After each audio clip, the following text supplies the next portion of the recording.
they're not trying to link it to any specific disclosures. And what I try to do in my reporting is go back over the indictment and show that, in fact, the most wanted leaks list is connected in the indictment to the war logs, to the cables, and that they're saying that because she saw the list, she's making this disclosure. But I think that's an example of the way the prosecution is trying to use they're altering the meaning of language before the judge as a way to muddy everything and make it possible for them to get Julian Assange to the United States. I want to make a quick point here about what is happening with the UK prosecutors in general. Their goal and what they have to do for the United States is get Julian Assange to U.S. soil. And once we see Julian Assange in U.S. soil, hypothetically, obviously we don't want him to end up in the United States, but once he does get there, if he's there, we're in uncharted territory, and to some degree, what they are making a bones of contention in these proceedings, he may not be able to raise under the Espionage Act in the United States. Well, first off, we've never had a journalist prosecuted under the Espionage Act in the United States. But I will remind people who have some familiarity about whistleblowers that it's a strict liability offense, and Assange would be extremely limited in being able to describe his motivations and his intent when he published these documents. And we don't really know. We haven't heard anything litigated or argued in these proceedings during this week about the First Amendment issue, and I don't know that we will, but it's possible that the carve-out, the way to get around issues, the freedom of speech issues in the United States, is if we prove that it happened, then that's what we have to do, is just prove that it happened, and then you criminalize the conduct, and it doesn't matter what Julian Assange thinks. And in fact, the best that Julian Assange can do is what Chelsea Manning did, is find some way to get a statement into the court proceedings so that the public can hear from him why he did what he did. But he shouldn't have to explain because he's a journalist and there should be press freedom. Yeah, before we do get into the First Amendment in particular and how this case is very serious and will not only impact journalists but impact just average citizens and impact their right to know. I think it's really important when talking about this case. Many people can hear about it and think, oh, I'm not a journalist, this won't impact me. It certainly does. It certainly does. But I want to thank everybody who's watching right now. Thank you for watching us. We just started to do this podcast because we are covering the Assange extradition hearings in London. And then also make sure you do retweet the link so we could get more people watching this, so we can expose more people to this information. We know that oftentimes this is not discussed in corporate media. It is more so now, but we're really getting into depth here. And I'm with people right now who are in the courtroom, so they know firsthand exactly what happened. I would like to get maybe some of your thoughts in here as well with the First Amendment and the assault on the free press that is at stake here. I could just say a little bit more about what Kevin was talking about, the fact that defendants under the Espionage Act are not allowed to present any public interest defense or explain their motives.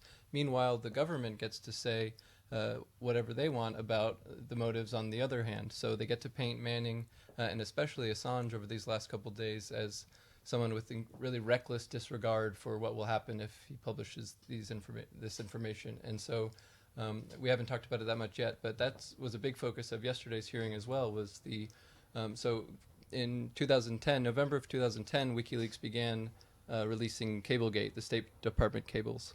250,000 of them, but it just began. It didn't release all of them. It was working with a series of media partners to, in a very specifically, Julian Assange has said, is a harm minimization process. WikiLeaks even would work with these organizations to redact information, even using a script to automatically, like robotically, redact all names just to protect sources who could potentially be named. But then in fast forward to September 2011, and this is how the government would have it. Doesn't really matter what happens in between. Is that just fast forward September 2011, WikiLeaks publishes the unredacted file of all 250,000 cables. But what happens in between is incredibly important. And as you were saying, the selectivity here is really dangerous and super misrepresenting of the facts. What actually happened was, as we talked about in court, so one of the media partners WikiLeaks was working with in 2010 was The Guardian. And David Lee and Luke Harding worked with WikiLeaks on those 2010 disclosures, and together wrote a book that was published in February 2011. So they're making money themselves personally off of these leaks. And we learned that one of the chapter titles of that book was a password to an encrypted file that had all of the unredacted cables. And they put that password on the chapter title of the book, published the book with no double checking of, oh, maybe I should check that password won't release 250,000 cables. Can I just quickly say, it was a very interesting moment in court, actually, because when that came up, the prosecution lawyer didn't even know that was the case. Did not know that, and the defense showed him the book, and he kind of was incredulous. He was like, what, really? Because that's been public knowledge for people that have followed this, but I thought that was a really extraordinary moment. Sorry. No, so February 2011 was when that book was published, that password was published.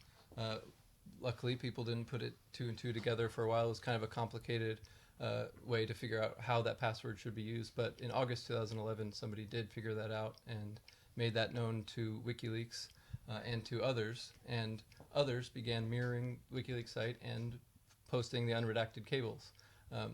As soon as WikiLeaks found out, as soon as Assange found out, they sprang right into action, warning people about this. And Julian Assange himself called the White House, and Sarah Harrison called the State Department, working for WikiLeaks, called the State Department, saying, like, this is an emergency. Assange specifically said lives are at risk here. And he was told that he had the emergency line to the White House, to the U.S. government, and then was told, well, just call back in a couple hours, and we'll get to it. And he said he was incredulous himself, saying, like, I don't understand why you don't have urgency here. People's lives are at risk. The U.S. government certainly doesn't want that in the record, doesn't want that discussed. But yeah, again, very selective about what they choose to focus on. And the interesting thing is that not only is all this stuff on the public record and very easily sort of searchable and findable, but this is actually, this whole scene of him calling the State Department and or the White House, and Sarah Harrison doing that is in Laura Poitras's film. Right, it's on video. Risk. Right. So you can just watch it on Netflix. It's on Netflix now. Anyone can see it. Like the evidence is so readily available, and the fact that the prosecution was sort of surprised by it, or at least appeared to be surprised by that chronology, was kind of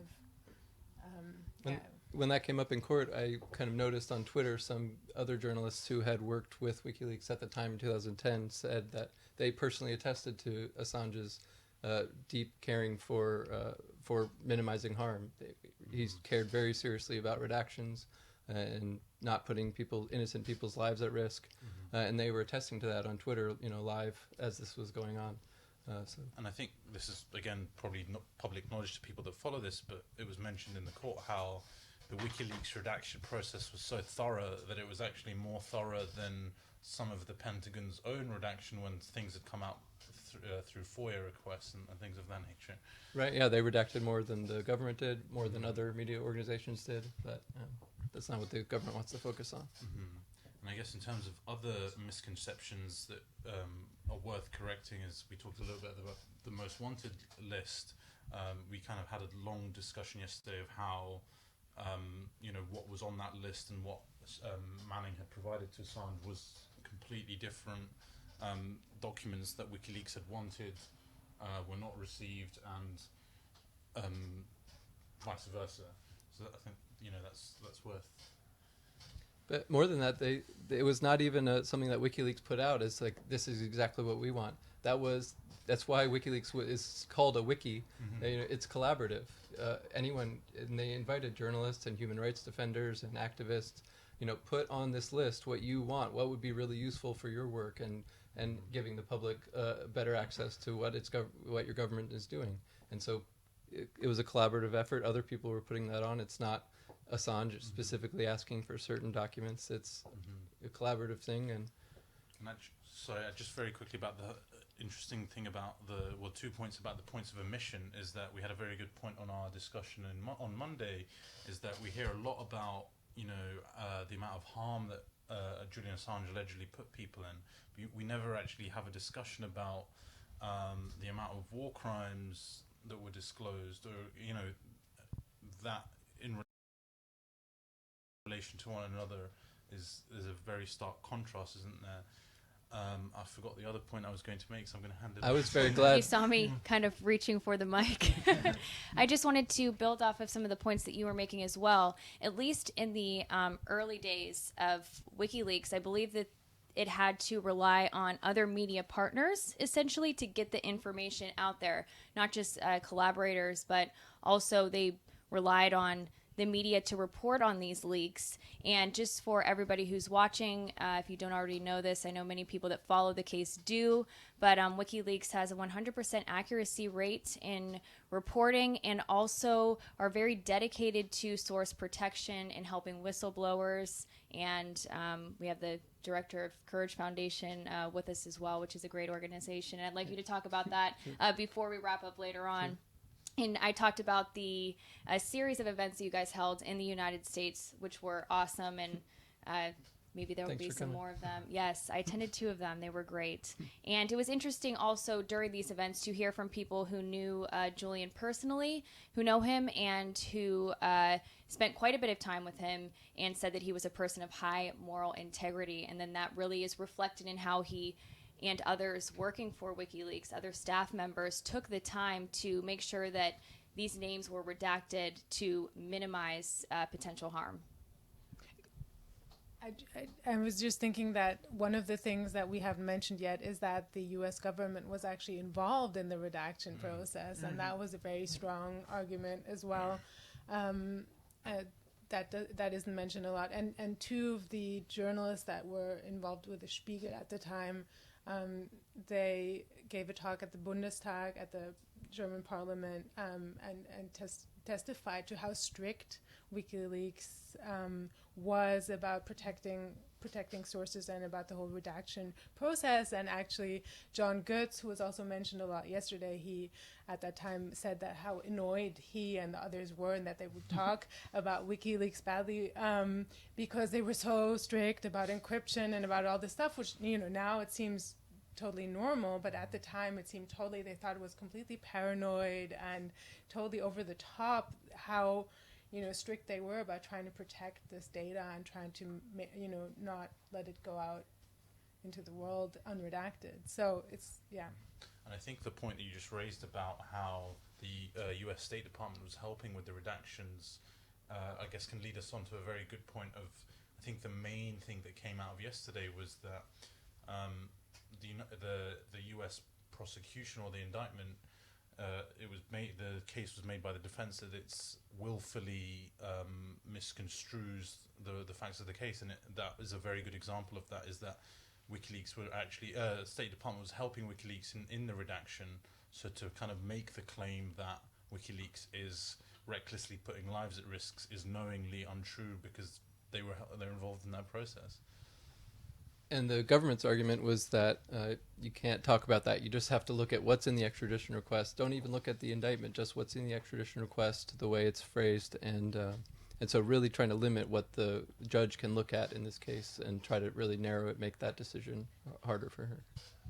And I found sometimes almost rude the way the prosecution was telling the judge, this is not your jurisdiction. All you have to decide on is what, basically saying all of this is none of your business. You have, nothing to say on all this. Leave that up to us. He'll have a fair trial in America. All you need to decide is whether or not he can be extradited, and ignore all, Right. all this. All they evidence. want them to look at is what's called dual criminality. If it's a crime in the U.S., is it also a crime in the U.K.? That's all they want them to look at. But what the defense is arguing is that it so misrepresents the facts, that it so misconstrues things as to constitute an abuse of process. And so that's the way that they're challenging this extradition so far. Well, and then from that, what extends is they're making the argument that Julian Assange is in Belmarsh prison, denied bail, and so he's arbitrarily detained, and his rights, his due process rights, are being violated because you have put forward an indictment that is false, improper, and plays fast and loose with the facts. And in doing so, only because you're doing that, are you able to justify keeping him in prison. Only by doing that are you able to convince the judge that Julian Assange should be in prison, not out on bail. And so without that, this has been really why we're trapped in this kind of a case. I think one thing that may be important to clarify here is who has the burden to show evidence, like what side does. I'm not sure if the standard is proof, but is it up to the defense to show that this extradition should not happen? Well, so the defense framed it as they're bringing an abuse of process allegation against this request. So they're saying that the judge should decide on whether the request itself is abusive in its nature by misrepresenting the facts. There are several factors, but one of them is how willfully it misrepresents the facts. So it's framed as, and actually that's interesting. The judge asked, like, what do you want me to rule on here early on in the court? And one of the things was whether this is an abuse of process. And I guess one thing that was relevant to that was lost my point there, but the one of the things that came out about the abuse of process was, I'm completely losing my point here. You're gonna have to. I could go back to. Maybe if you could, yeah. Why don't you pick it up? I just want to say something about that you mentioned earlier that I think should get a lot more attention, is that we never get focus on what WikiLeaks disclosed on the war crimes. And I was so glad that yesterday we actually heard about collateral murder as a war crime, and the defense described it as a genuinely chilling video. And we finally, I mean, this isn't the proper way. They should be doing it in The Hague, but finally we get U.S. war crimes mentioned in a courtroom here. And so, as Kevin was saying, it's amazing how the government wants to paint Assange as just the coach who used Chelsea Manning as a pawn, basically completely denying her whistleblowing agency when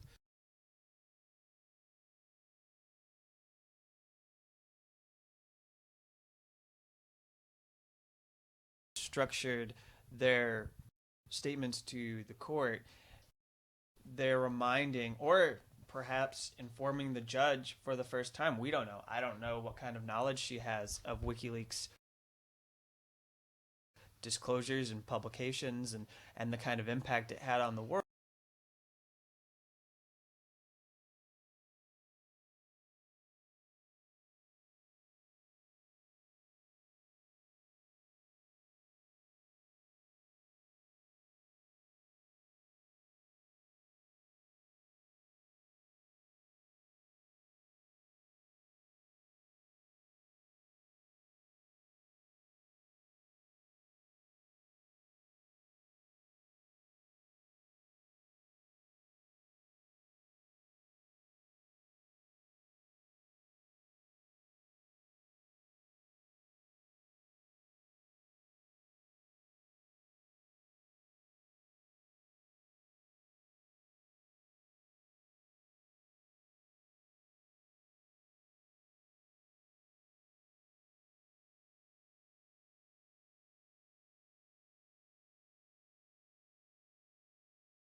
agency when structured their statements to the court, they're reminding or perhaps informing the judge for the first time. We don't know. I don't know what kind of knowledge she has of WikiLeaks disclosures and publications and the kind of impact it had on the world.